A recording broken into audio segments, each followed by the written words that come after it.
My client, we'll call her Laura, well, she owned a candy company and she had a small problem. She had to taste test some new jelly beans, and the problem was she was on something called the HCG diet, and sugar is absolutely forbidden in the original Simeon's protocol.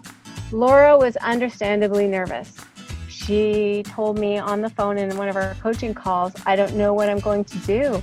I need to taste these jelly beans.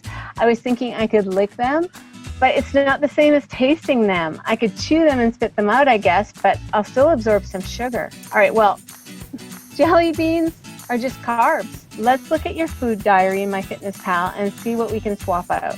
And I said, I see you're having an apple a day.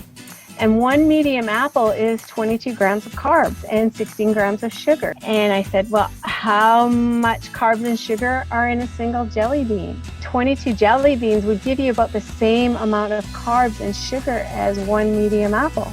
Now, Laura struggled with this. She said, but it's sugar. And I explained that all carbohydrates break down into sugar.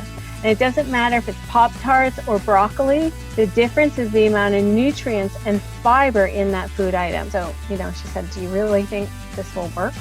Because she couldn't wrap her head around it. And I said, yes, with complete confidence.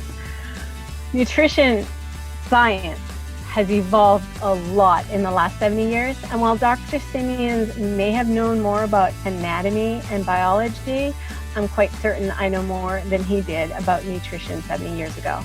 Absolutely, just skip the apple and have the jelly beans, and don't worry, you'll be fine. And the next day, she lost half a pound. She was totally delighted. So the moral of the story here is that when you understand the science behind carbohydrates and how they're processed and utilized in the body, you can become a lot more rational about your food choices.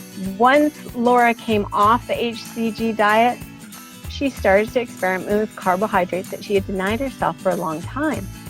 And she actually did this in phase 3 when you're not supposed to be having any starches.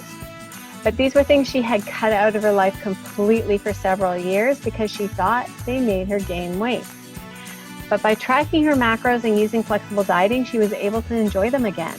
In fact, she continued to lose a couple more pounds before finally reaching her goal weight. Nothing makes me happier than seeing clients eating foods they enjoy while still being able to maintain a healthy body composition.